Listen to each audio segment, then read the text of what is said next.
హరి ఓం శ్రీ గురుభ్యో నమః. ఏసిటీ వారి ఓం ఛానల్ ద్వారా ప్రసారమవుతున్న భారతీయ సంస్కృతి కార్యక్రమానికి స్వాగతం, శుభ స్వాగతం. భారతీయ సంస్కృతి కార్యక్రమంలో భాగంగా ఋగ్వేదంలో ఇప్పటి వరకు 11 మంత్రాలు మధుచ్ఛందుడు అనేటటువంటి మహర్షి దర్శించిన ఆ సూక్తముల గురించి మనం తెలుసుకున్నాం. ఈ కార్యక్రమం ప్రారంభించే ముందు సంప్రదాయబద్ధంగా ఋగ్వేదంలో ఉన్నటువంటి గణపతి సూక్తంతో ప్రారంభం చేద్దాం. ఓం గణానాం త్వా గణపతిగుం హవామహే కవిం కవీనాముపమశ్రవస్తమం జ్యేష్ఠరాజం బ్రహ్మణాం బ్రహ్మణస్పత ఆనశృణ్వన్నోతిభిः సేదసాదనం ప్రణో దేవీ సరస్వతి వాజేభిర్వాజినీవతి ధీనామవిత్రియవతు గణేశాయ నమః సరస్వత్యై నమః. శ్రీ గురుభ్యో నమః.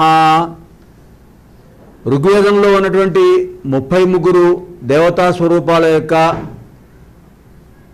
రూపాలను,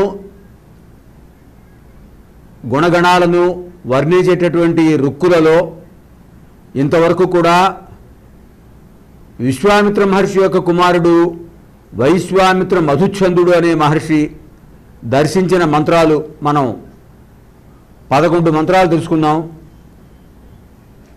అందులో అగ్ని సూక్తంతో ప్రారంభం. ఇంద్రుడు, వాయుదేవుడు, మైత్రావరుణులు, విశ్వే దేవతలు, అశ్విని దేవతలు, సరస్వతీదేవి ఇలాంటి దేవతామూర్తుల యొక్క మంత్రాలను మనం తెలుసుకున్నాం. ఇప్పుడు ఈ ఆదివారం మనం ఋగ్వేదంలో 3వ అనువాకం, ప్రథమ మండలంలో 3వ అనువాకంలో మంత్రం ఇది ఇంద్రుడి యొక్క మంత్రమే. అంటే ఋగ్వేదంలో అగ్నిమంత్రం, ఇంద్రమంత్రం చాలాసార్లు పునశ్చరణ అవుతూ ఉంటుంది. కానీ ఇప్పుడు ఈ ఇంద్రమంత్రాన్ని దర్శిస్తున్న మహర్షి వైశ్వామిత్ర మధుచ్ఛందుడు అనే మహర్షి యొక్క కుమారుడు జేత. ఆ మహర్షి పేరు జేత. ఈ జేత అనే మహర్షి ఇంద్ర సూక్తాన్ని వర్ణిస్తున్నాడు. అది వరకు ఈయన తండ్రి మధుచ్ఛందుడు వర్ణించినటువంటి ఇంద్ర సూక్తానికి దీనికి కొంచెం భిన్నత్వం ఉంది. ఏదైనా భారతీయ సంస్కృతిలో మన యొక్క ప్రాథమిక సూత్రం భిన్నత్వంలో ఏకత్వం. ఇక్కడ మనం ఏ రుక్కు చెప్పుకున్నా కూడా ఆ రుక్కును దర్శించిన మహర్షి, అధిష్టాన దేవత, అది ఏ ఛందస్సులో ఉన్నది, ఎందుకు వినియోగం చేస్తున్నాము, ఈ 4 విషయాలు మనం ప్రతి మంత్రంలో చెప్పుకుంటున్నాం. ఇప్పుడు ఈ ఇంద్ర సూక్తం అనుష్ఠుప్ ఛందస్సులో ఉన్నది. అనుష్ఠుప్ ఛందస్సు అంటే 4 పాదాలు ఉన్నటువంటి మంత్రం. గాయత్రి ఛందస్సులో ఇప్పటి వరకు మంత్రాలను చదువుకున్నాం. గాయత్రి ఛందస్సుకి అనుష్ఠుప్ ఛందస్సుకి ఉన్న అంతరం ఏంటంటే, గాయత్రి ఛందస్సులో 3 పాదాలు ఉంటాయి. త్రిపదా గాయత్రి చతుర్విగుంశత్యక్షరా అని. అంటే ఒక్కొక్క పాదం 8 అక్షరాలు. త్రిపదా గాయత్రి 3 పాదాలు ఉంటాయి కనుక 3 8 24 అక్షరాలు గాయత్రి ఛందస్సు యొక్క లక్షణం. అదేవిధంగా ఇప్పుడు ఇంద్ర సూక్తం జేత అనే మహర్షి వైశ్వామిత్ర మధుచ్ఛందుడు యొక్క కుమారుడు. విశ్వామిత్ర మహర్షి యొక్క మనుమడు అయినటువంటి జేత అనే మహర్షి ఇంద్ర సూక్తాన్ని అనుష్ఠుప్ ఛందస్సులో వర్ణిస్తున్నాడు. అనుష్ఠుప్ ఛందస్సుకి గాయత్రి ఛందస్సుకి తేడా ఏమిటంటే గాయత్రి ఛందస్సుకు 3 పాదాలు ఉంటాయి, అనుష్ఠుప్ ఛందస్సుకు 4 పాదాలు ఉంటాయి. 8 అక్షరాలే ప్రతి పాదానికిను. అంటే గాయత్రి ఛందస్సులో 3 పాదాలకు 3 8 24 అక్షరాలు ఉంటాయి. చతుర్వింశతి అక్షర అని చెప్పుకున్నాం కదా. ఇప్పుడు అనుష్ఠుప్ ఛందస్సులో 4 పాదాలు, పాదానికి 8 అక్షరాలు, 4 పాదాలకు 4 8 32 అక్షరాలు ఉంటాయి అనుష్ఠుప్ ఛందస్సులో. ఈ అనుష్ఠుప్ ఛందస్సులో జేత మహర్షి దర్శించిన మంత్రం దేవరాజో మహేంద్రో వై దేవరాజ మహేంద్ర. అంటే ఈ సూక్తంలోనే ఆయన యొక్క గుణగణాలు వర్ణిస్తున్నారు. దేవరాజో మహేంద్రో వై వజ్రధారీ మహాభుజ. దేవరాజో మహేంద్రో వై వజ్రధారీ మహాభుజ. ప్రాచీదిగధిపో దివ్య. ప్రాచీదిక్ అధిప దివ్య. ప్రాచీదిగధిపో దివ్య. సర్వభూతాన్ ప్రచోదయాత్. మళ్ళీ ఒకసారి చూద్దామండి ఈ మంత్రం. దేవరాజో మహేంద్రో వై దేవానాం రాజా దేవరాజ. దేవతలందరికీ ఆయన అధిదేవుడు, దేవాదిదేవుడు, దేవతలకు అధిదేవుడు అనమాట, అధిరాజు. ఆ దేవాధి దేవరాజ. మహేంద్రో వై మహా ఇంద్ర మహేంద్ర. మహాంచ అసౌ ఇంద్రశ్చ మహేంద్ర అని సంస్కృతంలో దీన్ని కర్మధారే సమాసంగా చెప్తుంటారు.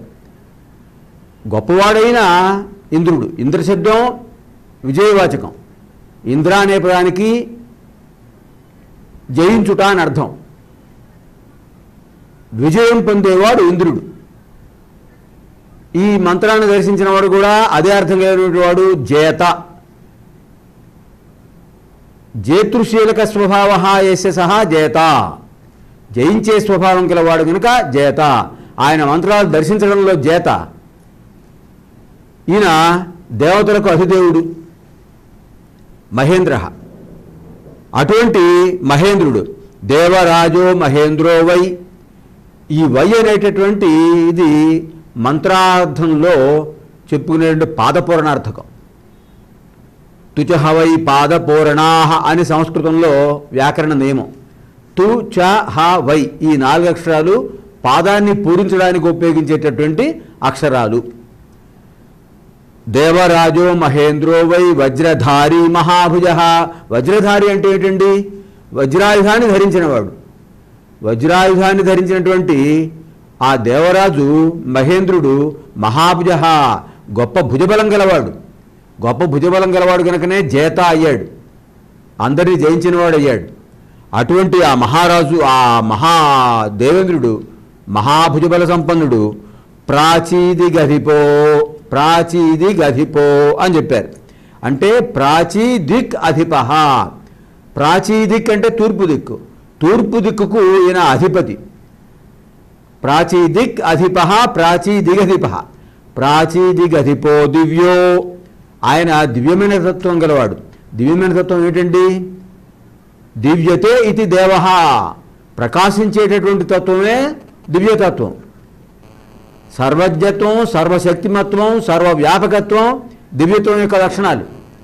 ఆ 3 లక్షణాలు ఉన్నటువంటి మహానుభావుడు ప్రాచీదిక్కు అధిపతి మహేంద్రుడు. అటువంటి మహేంద్రుడు సర్వభూతాన్ ప్రచోదయాత్. సమస్త జీవులను కూడా రక్షించాలి, మార్గదర్శనం చేయాలి, వాళ్ళను రక్షిస్తూ తన వెంట వాళ్ళను తీసుకువెళ్ళాలి. ఎక్కడ తీసుకువెళ్ళాలి? ఆధ్యాత్మిక మార్గానికి తీసుకువెళ్ళాలి. అది ఇక్కడ ఈ ఇంద్ర సూక్తం యొక్క అర్థం.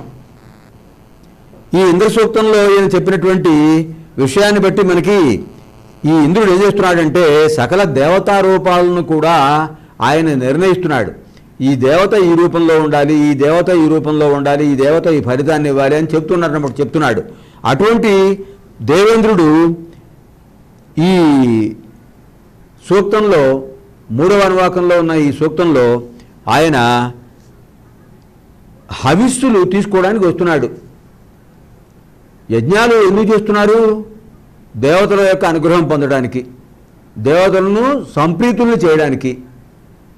అదే భగవద్గీత కర్మయోగంలో చెప్పారు, దేవాన్ భావయతానేన తే దేవా భావయంతు వహ. దేవాన్ భావయత అనేన అంటే ఈ యజ్ఞం అనే ప్రక్రియ ద్వారా దేవతలను మానవులు సంతోషపెట్టాలి. తే దేవా భావయంతు వహ. ఆ దేవతలు వీళ్ళ మంచి భావంతో మానవుల్ని అనుగ్రహిస్తూ మానవులకు సకల అభిష్టాలు నెరవేరుస్తుంటారు. ఇది యజ్ఞ ప్రక్రియ. అంటే దేవతలకు మానవులకు సత్సంబంధాన్ని కలిగించేటటువంటిది, పరస్పర సహకారాన్ని అందించేటటువంటిది యజ్ఞ ప్రక్రియ. అటువంటి ఈ యజ్ఞంలో మొదట ఏం చేస్తున్నారంటే అగ్నిహోత్రుడిని ఆవాహన చేస్తున్నారు. అగ్నయే స్వహ అగ్నయ ఇదం నమమ అని ఆవు నేతితో కూడినటువంటి పదార్థాన్ని ఆ హోమ జ్వాలల్లో వేసి తర్వాత ఇంద్రుడిని ఆహ్వానిస్తున్నారు. ఇంద్రుడు దేవతలకు అధిదేవత కనుక, అధిదేవుడు కనుక ఇంద్రాయ స్వాహ అని చెప్తుంటారు. ఇంద్రాయ ఇదం నమమ, ఇంద్రుడికి నేను ఈ హవిస్సు అర్పిస్తున్నాను, నా మమ నాకు, నా అక్కర్లేదు అని ఇక్కడ అర్థం. ఆ విధంగా ఆయనకి సమర్పిస్తున్నారు ఈ హవిస్సును. ఈ అనువాకం ప్రారంభంలో మొట్టమొదట అగ్ని సూక్తంలో ఏం చెప్పుకున్నారంటే, అగ్నిదేవుడిని వర్ణిస్తూ చత్వారి శృంగాః త్రయో అస్య పాదాః ద్వే శీర్షే సప్తహస్తాసో అస్య అని వర్ణించారు. చత్వారి శృంగాః 4 శిఖరాలు ఉంటాయి. అంటే చతుస్రాకారంగా యజ్ఞవేదికను నిర్మిస్తారు. ఆ 4 కూడా శృంగములు. చత్వారి శృంగాః, శృంగం అంటే కొమ్ము అని కూడా అర్థం ఉంది. ఇక్కడ శీర్ష భాగం అని అర్థం. త్రయో అస్య పాదాః, ఆయనకు 3 పాదాలట. ముల్లోకాలు 3 పాదాలు ఆయనకి. ద్వే శీర్షే, 2 శిరస్సులు. 2 రకాల ఆయనకి శిరస్సులు ఉంటుంటాయి. సప్త జిహ్వాసో అస్య సప్త హస్తాసో అస్య. ఈ విధంగా ఆయన సప్త హస్తములతో ఆ హవిస్సులను అందుకుంటున్నాడు. ఆవు నేతితో కొలిపినటువంటి అన్నాన్ని, ఆ పదార్థాన్ని ఆ అగ్నిదేవుడికి, ఇంద్రుడికి, వాయుదేవుడికి హవిస్సుగా అర్పిస్తున్నారు. అక్కడ ఏం చెప్తున్నారు? ఓ అగ్నిభట్టారక, మేము సమర్పించే ఈ హవిస్సులను నీవు ఆ దేవతలకు అందించు అని అంటున్నారు. ఈ విధంగా ఆ అగ్ని ద్వారా, అగ్నిభట్టారకుడి ద్వారా హవిస్సుల్ని ఆ దేవతలకు అందిస్తున్నారు. ఇక్కడ యజమాని అంటే యజ్ఞం చేసేవాడు. ఎవరిక్కడ యజమాని? అగ్నిభట్టారకుడి ద్వారా దేవతలకు హవిస్సును అందించేవాడు యజమాని. యజ్ఞం చేయించేవాడు యజమాని, నిర్వహించేవాడు యజమాని.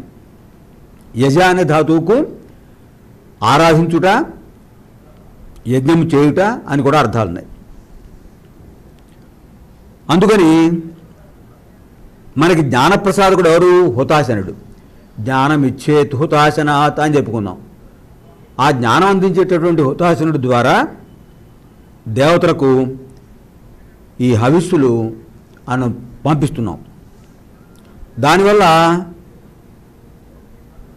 ఆ దేవతలు సువృష్టి, సస్యానుకూలమైన వృష్టిని అందిస్తుంటారు. దానివల్ల పంటలు బాగా పండుతాయి. చరాచర జీవరాశి కూడా సంతోషంగా జీవిస్తారు. ఈ విధంగా మానవులు యజ్ఞ ప్రక్రియ ద్వారా దేవతల యొక్క అనుగ్రహం పొందుతున్నారు అని ఇక్కడ ఈ ఋగ్వేదంలో చెబుతున్న మంత్రాలు. ఇక్కడ ఇంద్రుడి యొక్క విశేషం ఏంటంటే, ఆ ఇంద్రుడి భార్య ఇంద్రాణి. ఇంతకుముందు వరుణ సూక్తంలో చెప్పుకున్నాం. వరుణుని భార్య వరుణాని. ఈ ఇంద్రానికి శచీదేవి అని కూడా అర్థం, పేరుంది. ఈ ఇంద్రాణి ఇంద్రుడికి ఎంత శక్తి ఉందో ఆవిడికి ఎంత శక్తి ఉంది. ఇంద్రుడికి జయంతుడనే కుమారుడు ఉన్నాడు. ఆయన కూడా దేవతలను అనుశాసిస్తూ ఉంటాడు. అంతేకాకుండా మేఘాధిపతి ఇంద్రుడు. మేఘాధిపతి అవటం వల్ల మరుత్తుల సహాయంతో ఆయన మానవులకు కావలసినటువంటి వరాలు సూవృష్టి ద్వారా అందిస్తున్నాడు. ఇంకా ఇంద్ర సూక్తంలో మనకి వారు చెప్పినటువంటి విషయాలు ఏమిటంటే, ఈ జేత అనే మహర్షి దేవేంద్రుడు వజ్రాయుధాన్ని ధరించి రాక్షస సంహారం చేస్తుంటాడు. రాక్షస సంహారం అంటే ఆసురీ శక్తులను అణిచివేస్తున్నాడు అన్నమాట. ఏమిటి ఆసురీ శక్తులు?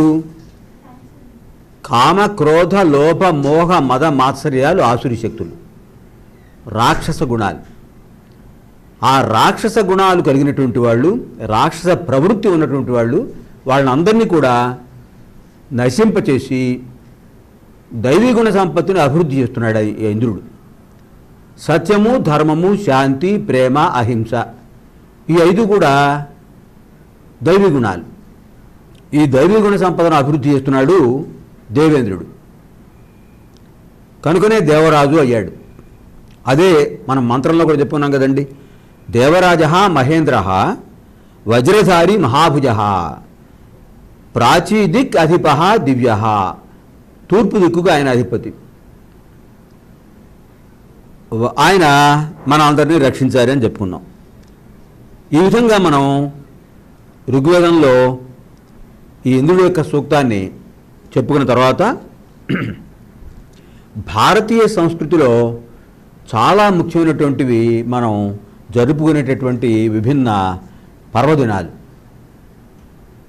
సంస్కృతిలో అది కూడా ఒక భాగం కనుక దాని గురించి మనం ఒక్కసారి స్మరణ చేద్దాం. మనకి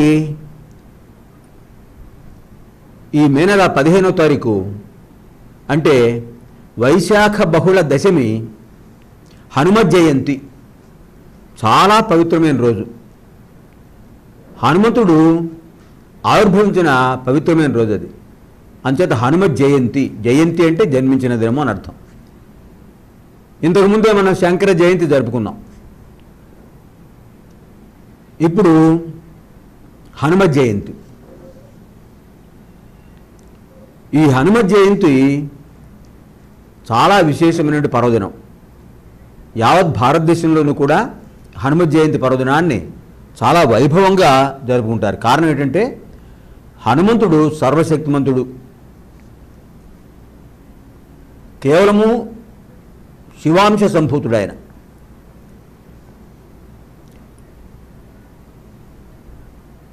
కేశవుడు రాముడుగా అవతరించాడు, శివుడు హనుమంతుడుగా అవతరించాడు. అక్కడ కైలాసంలోనూ సత్యలోకంలోనూ ఉండే శివకేశవులు భూలోకంలో దుష్ట శిక్షణ కోసం హనుమంతుడుగాను శ్రీరామచంద్రుడుగాను ఆవిర్భవించారు. వాల్మీకి రామాయణం మనకు గమనించినట్లయితే ఆ రామాయణంలో బాలకాండలో ప్రారంభంలో ఆయన బ్రహ్మదేవుడు ప్రత్యక్షమై వాల్మీకి మహర్షికి చెప్తాడు, నాయనా నువ్వు కారణజన్ముడివి, రామాయణ కావ్యం రాయాలి నువ్వు. ఈ రామాయణ కావ్య విశిష్టత ఏమిటంటే ముల్లోకాల్లోనూ ఇది సూర్యచంద్రాదులు ఉన్నంతవరకు కూడా గానం చేయబడుతూ ఉంటుంది రామాయణం. కారణం రాముడు ఎవరు? సాక్షాత్తు విష్ణువే. ఓం నమో నారాయణాయ, ఓం నమో నారాయణాయ, ఇది అష్టాక్షరీ మంత్రం. దీంట్లో రా అనే అక్షరాన్ని స్వీకరించారు. ఓం నమశివాయ, నమశివాయ, ఇది పంచాక్షరీ మంత్రం. దీంట్లో మకారం తీసుకున్నారు. ఈ రెండు అక్షరాలు కలిపితే రామ అనే తారక మంత్రం తయారైంది. అదే శివకేశవ అభేద తత్వం, భిన్నత్వంలో ఏకత్వం. ఓం నమ శివాయలో మకారం, అది బీజాక్షరం. ఓం నమో నారాయణాయ అనే అష్టాక్షరిలో రా అనే అగ్నిబీజాక్షరం. రామ, రమయతే ఇది రామ అని సంస్కృతంలో వ్యుత్పత్తి. ఆనందింపచేసేవాడు రాముడు. ఆధ్యాత్మికంగాను, ధార్మికంగాను, సామాజికంగాను అన్ని విధాలుగా అందరినీ ఆనందింపజేస్తూ ఉండేవాడు ఆ రామతత్వం కలిగిన రాముడు, శ్రీరామచంద్రుడు. అటువంటి శ్రీరాముడి యొక్క కథ రామస్య అయనం రామాయణం, రాముని యొక్క చరిత్ర. ఆ రామాయణం చాలా విశిష్టమైనది అని చెప్తూ ఆ బ్రహ్మదేవుడు వాల్మీకి చెప్తాడు, నాయనా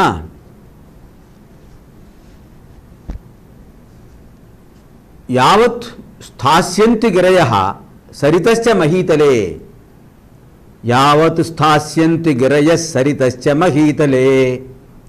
బ్రహ్మదేవుడు చెప్పాడండి వాల్మీకి, యావత్ స్థాస్యంతి గిరయః సరితశ్చ మహీతలే తావత్ రామాయణ కథ లోకేషు ప్రచలిష్యతి, తావత్ రామాయణ కథ లోకేషు ప్రచలిష్యతి.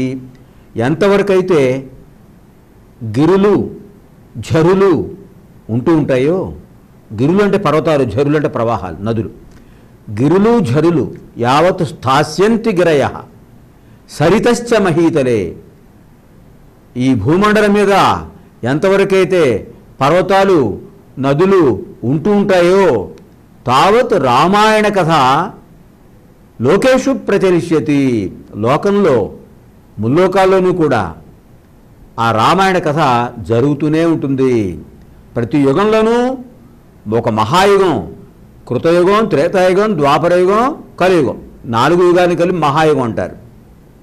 ప్రతి మహాయుగంలోనూ త్రేతాయుగం వస్తుంది. త్రేతాయుగంలో రామకథ జరుగుతుంది. అలాగా ఈ రామకథలు జరుగుతూనే ఉంటాయి అని వాల్మీకి చెప్పాడు, అనుగ్రహించాడు. అనుగ్రహించి రామాయణాన్ని రచించమని ఆదేశించాడు.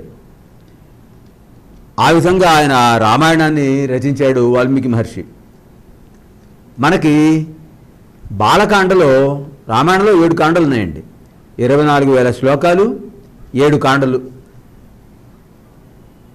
మొదటి కాండ బాలకాండ. బాలకాండలో రామలక్ష్మణ భరత శత్రుఘ్న జనన ఘట్టంలో వాల్మీకి వర్ణిస్తాడు. ఏంటంటే సరయూ నదీ తీరంలో దశరథ మహారాజు పుత్రకామేష్టి యాగం చేశాడు. శాంతాదేవి, ఋష్యశృంగుడు ఆ ఇద్దరి యొక్క సన్నిధిలో. ఋష్యశృంగుడు మహాముని, ఆయన యొక్క ఆధ్వర్యంలో పుత్రకామేష్టి యాగం చేశాడు.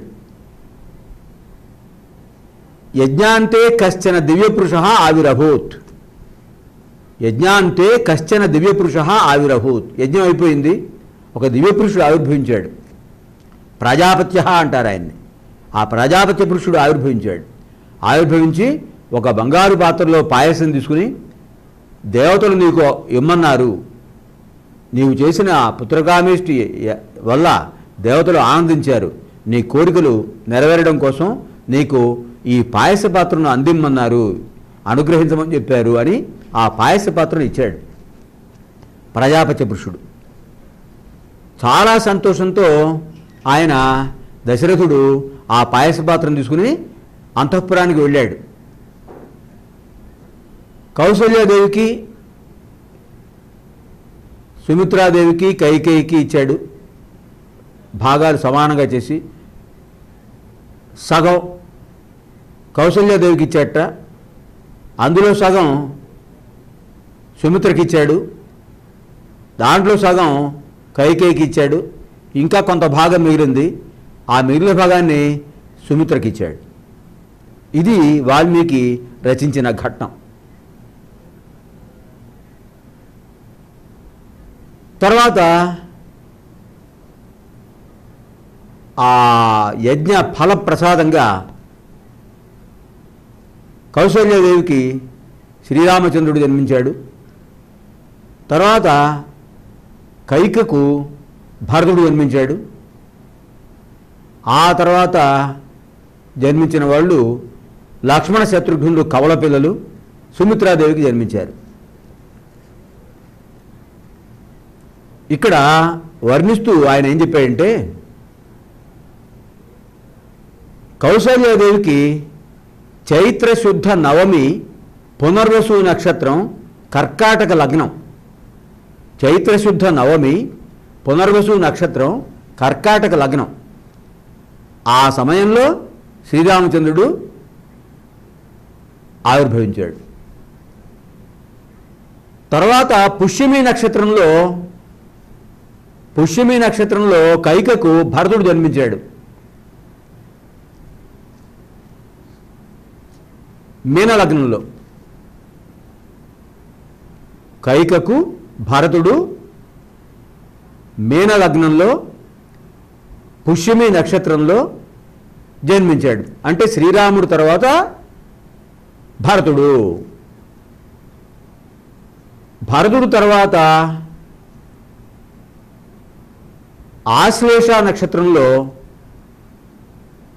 కవలపిల్లలిద్దరూ ఒకే నక్షత్రం ఒకే లగ్నం. ఆశ్లేష నక్షత్రంలో లక్ష్మణుడు శత్రుఘ్నుడు కవలలు జన్మించారు. ఆశ్లేష నక్షత్రం లగ్నం మాత్రం కర్కాటక లగ్నమే. అంటే శ్రీరాముడు ఏ లగ్నంలో జన్మించాడో అదే లగ్నంలో లక్ష్మణ శత్రుఘ్నుడు కూడా జన్మించారు అని అక్కడ ఆయన వాల్మీకి మహర్షి వర్ణించాడు. మనం ఎందుకు ఈ పూర్వాపరాలు చర్చిస్తున్నామంటే, హనుమంతుడు కూడా కర్కాటక లగ్నంలోనే జన్మించాడు. అందుకోసం ఈ విషయాన్ని పునశ్చరణ చేసుకుంటున్నాం. ఇంకా హనుమంతుడి జననం గురించి పరాశర సంహిత అనే గ్రంథంలో కొన్ని విషయాలు చెప్పారండి. ఈ పరాశర గ్రంథంలోని విషయాలు శ్రీ సుందర హనుమద్వైభవము అనే గ్రంథంలో ఉన్నాయి. శ్రీ సుందర హనుమద్వైభవము. ఈ గ్రంథాన్ని రాసిన హనుమదుపాసకులు ఆయన కీర్తిశేషులు శిష్లా చంద్రమౌళి శాస్త్రి గారు. ఆయన గొప్ప హనుమదుపాసకులు. మనకి దగ్గరలో ఉన్న పెదపాడులో హనుమత్ పీఠాన్ని స్థాపించారు. ఆయన హనుమత్ పీఠాన్ని స్థాపించారు. ఆయన హనుమదుపాసకులు. ఆయన పరాశర సంహితలో ఉన్న విషయాల్ని, అలాగే వామన పురాణంలో ఉన్నటువంటి విషయాల్ని, వాయు పురాణంలో ఉన్న విషయాల్ని, ఆ విషయాలన్నింటినీ కూడా సంగ్రహించి హనుమద్ వైభవాన్ని ఆయన రచించారు. హనుమద్ వ్రతం అనే గ్రంథం కూడా రాశారు. ఆయన రాసినటువంటి ఈ హనుమద్ వైభవంలో శ్రీ సుందర హనుమద్ వైభవం శిష్లా చంద్రమౌళి శాస్త్రి గారు రచించినటువంటి ఆ గ్రంథంలో వారు చెప్పారు, పరాశర సంహితలో పరాశరుడు పరాశర మహర్షి మైత్రేయ మహర్షికి చెప్తున్నాడు హనుమంతుడి యొక్క వైభవాన్ని గురించి. ఎవరండి పరాశరుడు? వ్యాసం వసిష్ఠనప్తారం శక్తే పౌత్రమకల్మషం పరాశర ఆత్మజం వందే శుకతాతం తపోనిధిం. అక్కడి వాడు ఈ పరాశరుడు. వ్యాసం వసిష్ఠనప్తారం, బ్రహ్మమానసపుత్రుడైనటువంటి వశిష్ఠ మహర్షి యొక్క మునిమనుమడు. శక్తే పౌత్రం, శక్తి మహాముని యొక్క మనుమడు. పరాశరాత్మజం, పరాశర మహర్షి యొక్క కుమారుడు. అంటే వశిష్ఠుడు యొక్క కుమారుడు శక్తి మహాముని, శక్తి మహాముని యొక్క కుమారుడు పరాశరుడు, పరాశరుడు యొక్క కుమారుడు వ్యాసుడు. పరాశర ఆత్మజం వందే శుకతాతం తపోనిధిం. శుక పరబ్రహ్మ యొక్క తండ్రి వేదవ్యాసుడు. అటువంటి వ్యాస మహర్షి యొక్క తండ్రి పరాశరుడు. ఈ పరాశర మహర్షి రచించిన గొప్ప మంత్ర విషయాలు పరాశర సంహిత. పరాశర మహర్షి మైత్రేయ మహర్షికి హనుమద్ వైభవాన్ని గురించి చెప్తున్నాడు. ఆయన చెప్తూ ఏమన్నాడంటే, వైశాఖే మాసి కృష్ణాయాం దశమి మంద సంయుత. వైశాఖే మాసి కృష్ణాయాం అంటే వైశాఖ మాసంలో, కృష్ణాయాం కృష్ణపక్షంలో, దశమి మంద సంయుత దశమి తిథి, మంద సంయుత శనివారం కలిసినటువంటి రోజు అది. అందుకనే శనివారం నాడు హనుమంతుడికి విశేషమైన అర్చనలు చేస్తుంటారు. ఎందుకంటే ఆయన జన్మించిన రోజు శనివారం. అప్పుడు దశమి మంద సంయుత, మంద అంటే శని, మందవాసర శనివారము, స్థిరవాసర మందవాసర అని చెప్తుంటారు. శనైశ్చరుడు అధిపతిగా ఉన్నటువంటి వారం కనుక శనైశ్చరవాసర స్థిరవాసర మందవాసర. ఆయన మందవాసర అనే పేరు ఎందుకు వచ్చింది? మందం గచ్చతీతి మందహ, నెమ్మదిగా ఆ రాశుల్లో సంచరిస్తుంటాడు. ఒక్కొక్క రాశిలో 200 సంవత్సరాల పాటు సంచరిస్తాడట. మేషం, వృషభం, మిథునం, కటకం, సింహం, కన్యా, తులా, వృశ్చికం, మిథునం, కుంభం, మేనం, సింహం, కన్యా, ఈ మొత్తం 12 రాశుల్లో ఒక్కొక్క దాంట్లో 2.5 మాసాలు చొప్పున ఆయన మొత్తం రాశి చక్రం అంతా ఆయన తిరిగి రావడానికి 30 సంవత్సరాలు పడుతుంది. మందంగా సంచరిస్తుంటాడు. అంచేత మందవాసర అంటాం. ఆయన మందుడు అధిపతిగా ఉన్నాడు కనుక ఆయన పేరు మందహ. అందుకని వైశాఖే మాసి కృష్ణాయాం దశమి మంద సంయుత, వైశాఖ మాసంలో కృష్ణాయాం కృష్ణపక్షంలో, అంటే పౌర్ణమి తర్వాత అమావాస్య ముందు 15 రోజులను కృష్ణపక్షం అంటారు. కృష్ణపక్షంలో మంద సంయుత శనివారం కలిసినటువంటి ఆ పవిత్రమైన రోజున పూర్వాభాద్ర కుంభరాశౌ, పూర్వాభాద్ర నక్షత్రంలో కుంభరాశిలో, పూర్వాభాద్ర నక్షత్రం హనుమంతుడి యొక్క నక్షత్రం, రాశి కుంభరాశి, కుంభరాశిలో మధ్యాహ్నే కర్కటాంశకే,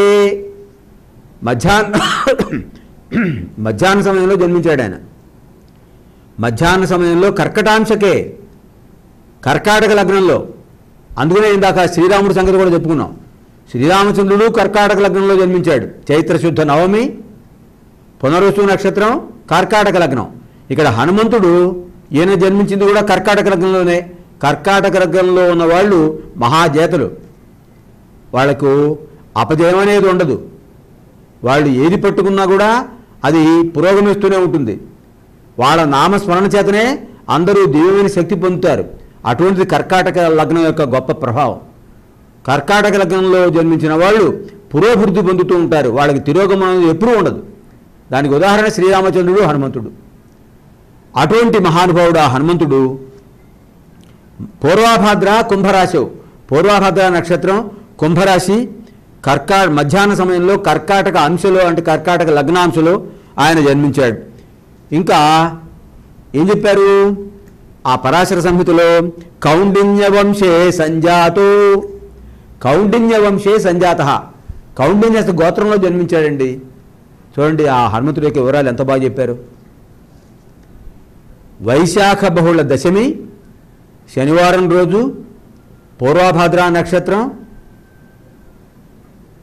కర్కాటక లగ్నం, ఆ సమయంలో కుంభరాశిలో జన్మించాడు. కౌండిన్యస గోత్రుడు, గోత్రదుడు ఆయన. కౌండిన్యస గోత్రజ, కౌండిన్యస గోత్ర హనుమాన్, హనుమాన్ అంజనోద్భవ. ఆయన తల్లి పేరు అంజనాదేవి, తండ్రి పేరు కేసరి. కేసరి మేరు పర్వతం మీద ఉన్నటువంటి వానర సైన్యానికి అధిపతి. మేరు పర్వతం మీద చాలా గొప్ప వానర సైన్యం ఉందిట. ఆ వానరులందరికీ కూడా అధిపతి కేసరి. ఆ కేసరి యొక్క భార్య అంజనాదేవి. ఆ దంపతుల యొక్క జన్మించాడు మహానుభావుడు రుద్రాంశ సంభూతుడు హనుమంతుడు. ఇంకా ఇది మనకి ఈ సంఘటన వాయుపురాణంలో కూడా ఉందండి. వాయుపురాణంలో ఉన్న శ్లోకాన్ని ఉట్టంకిస్తూ పరాశరుడు ఈయనకి చెప్పాడు, మైత్రేయ మహర్షికి. ఇంకా ఇంకో విశేషం ఏంటంటే బ్రహ్మాండ పురాణంలో మనకి అక్కడ కూడా హనుమంతుడి యొక్క ప్రసక్తి వచ్చింది బ్రహ్మాండ పురాణంలో. ఈ బ్రహ్మాండ పురాణంలో ఏం చెప్పారంటే, అంజనాదేవి శేషాద్రి మీద తపస్సు చేసింట. చూడండి మన తెలుగు ప్రాంతానికి ఎంత వైభవం వచ్చిందో. హనుమంతుడు మనవాడు అని చెప్పడానికి ఇంతకంటే తార్కాణం ఏమిటి? బ్రహ్మాండ పురాణంలో చెప్పాడు. 18 పురాణాలు రాశాడు వేదవ్యాస మహర్షి. ఎన్నో అమూల్యమైన విషయాలు మనకు అందించాడు. ఆ బ్రహ్మాండ పురాణంలో చెప్పిన విషయం ఏంటంటే, అంజనాదేవి శేషాద్రి మీద, అంటే సప్తగిరినాథుడు 7 కొండలు, శ్రీశేషశైల గరుడాచల అని చెప్తుంటాం కదా.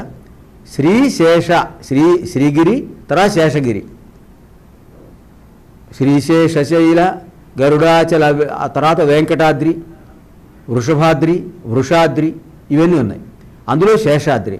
ఆ శేషాద్రి మీద కూర్చుని తపస్సు చేసింటండి. శేషాద్రిలో ఆ గుహలో కూర్చుని తపస్సు చేసింది అంజనాదేవి. అటువంటి అంజనాదేవిని అనుగ్రహిస్తూ దేవతలు ఏం చెప్పారంటే, అంజనే త్వం హి శేషాద్రవు తపస్తత్వా సుదారుణం. అమ్మా అంజనా, నువ్వు శేషాద్రి మీద తపస్సు చేస్తున్నావు, చాలా అదృష్టవంతురాలివి, నువ్వు చాలా తీవ్రమైన తపస్సు చేశావు. పుత్రం సోతవతీ యస్మాత్, ఇక్కడ తపస్సు చేయడం చేసి నువ్వు పుత్రుని పొందావు. అంజనాదేవి యొక్క కుమారుడు కనుకనే ఆంజనేయ అంటాం. ఇక్కడ తపస్సు చేసి శేషాద్రి మీద నువ్వు మహాశక్తిమంతుడైన పుత్రుని పొందావు నువ్వు.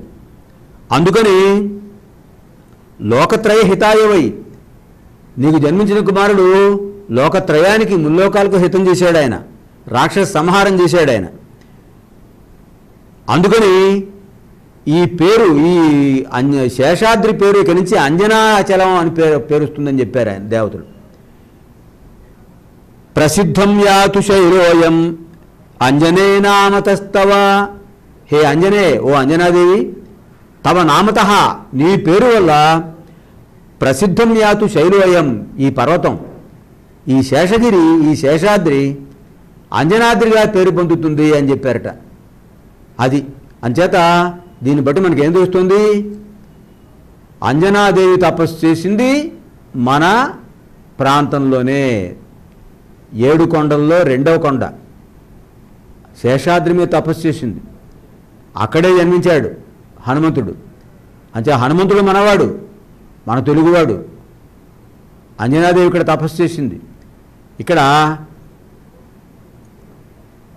తెలుగు వాళ్ళ యొక్క ప్రాధాన్యాన్ని గురించి చెప్పుకోవడం తప్ప, దేవతలకి తెలుగు ఏమిటి, సంస్కృతం ఏమిటి, హిందీ ఏమిటి, మరో భాష ఏమిటి, అన్ని భాషలు వారివే. అసలు వారిది దేవభాష, సంస్కృత భాష.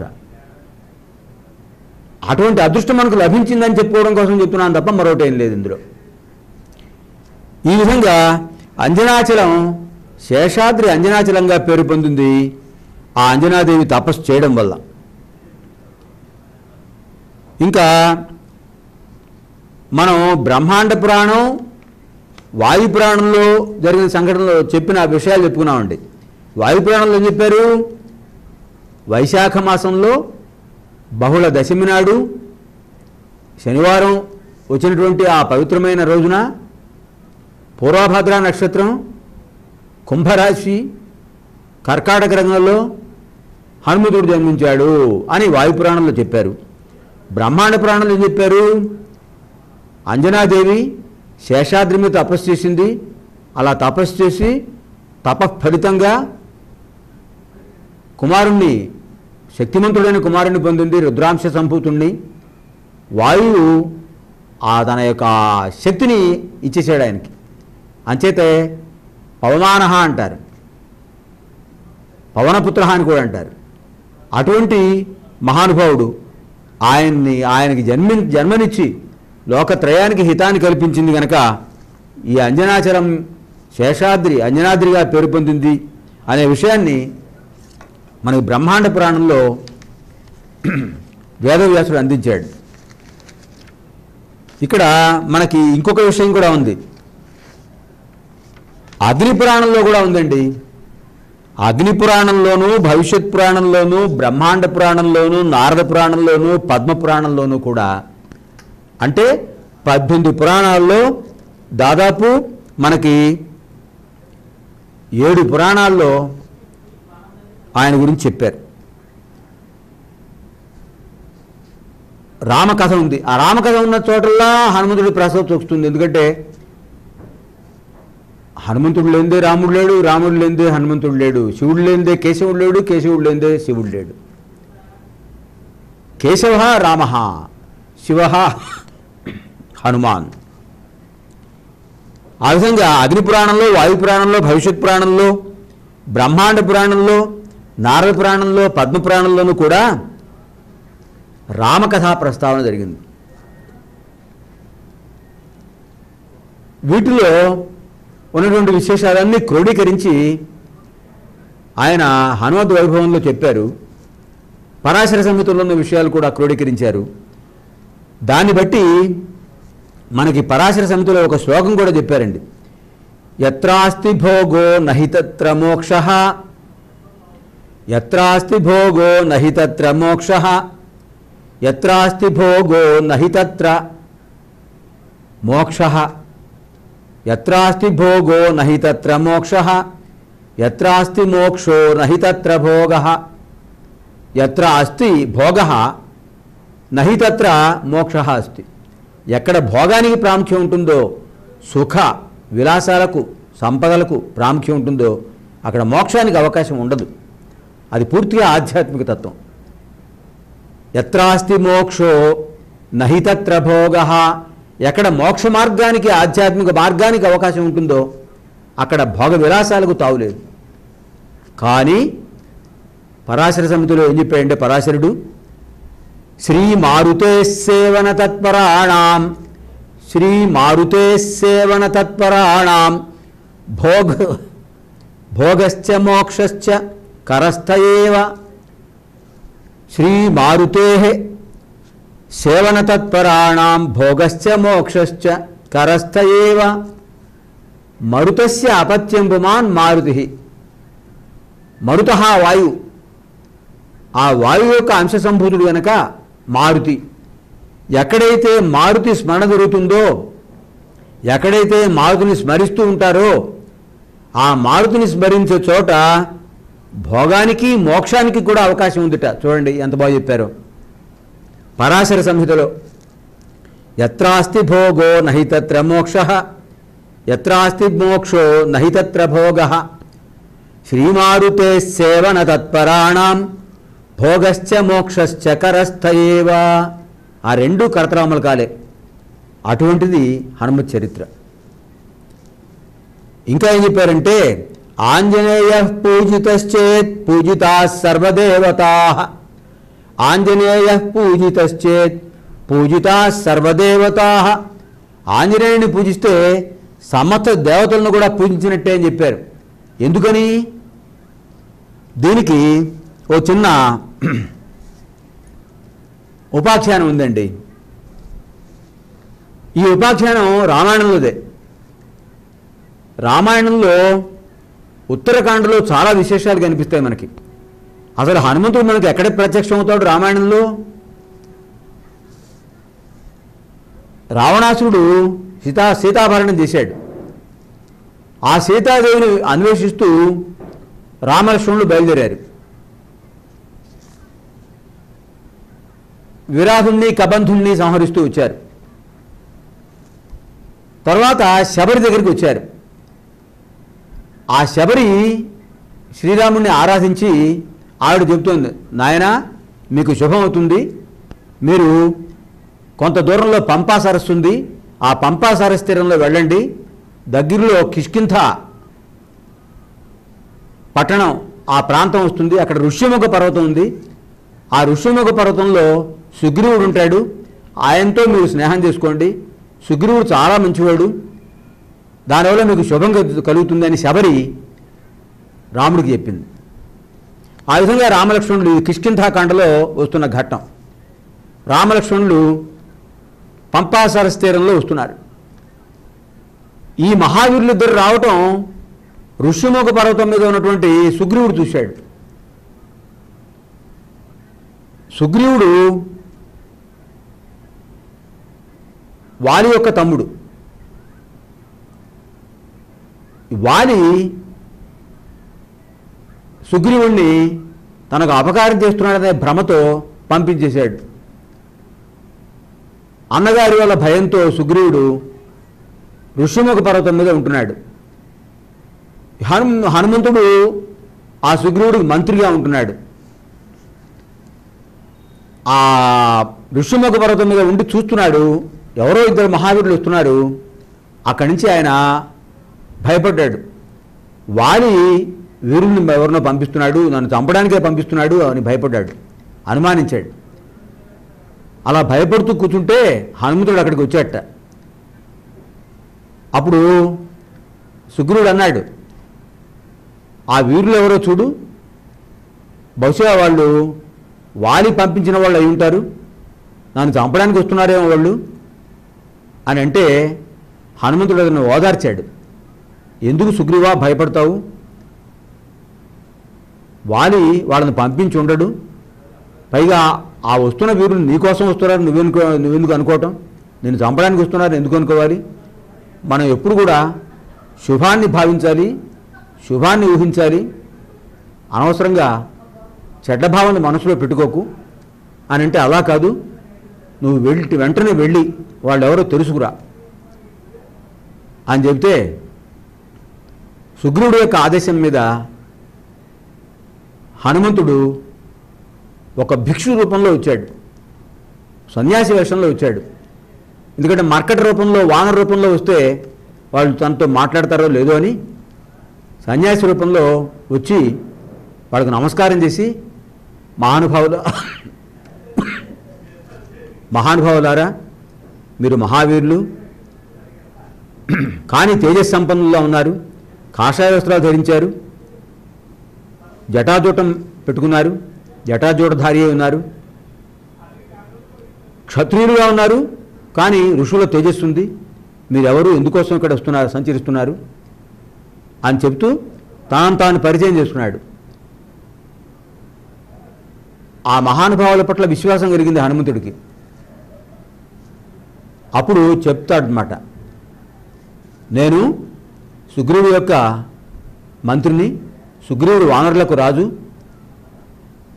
మీరెవరో తెలుసుకోమని సుగ్రీవుడు నన్ను పంపించాడు, నేను కామరూపధారిని, కోరిన రూపం ధరిస్తాను, అంటే భిక్షు రూపంలో వచ్చాను మీ దగ్గరికి అని విషయం చెప్పినప్పుడు రాముడు చాలా సంతోషించి, నాయనా లక్ష్మణ, చూసావా, మనం ఎవరి కోసం మనం పెడుతున్నామో వాళ్ళను పరిచయం చేయడం కోసం ఆయన వచ్చాడు, ఎంత బాగా మాట్లాడాడు చూడు, నూనం వ్యాకరణం కృత్స్నం అనేన బహుధాశ్రుతం అని చెప్పాడు రాముడు లక్ష్మణుడితో. నూనం వ్యాకరణం కృత్స్నం అనేన బహుధాశ్రుతం. ఇతను చెప్పాడు, పరిచయం చేసుకుని నేను ఆంజనేయుడని చెప్పుకున్నాడు. ఈ ఆంజనేయుడు సుగ్రీవుడు మంత్రుని చెప్తున్నాడు, ఈయన బాగా చదువుకున్నాడు, ఈయన మాట్లాడిన మాటల్లో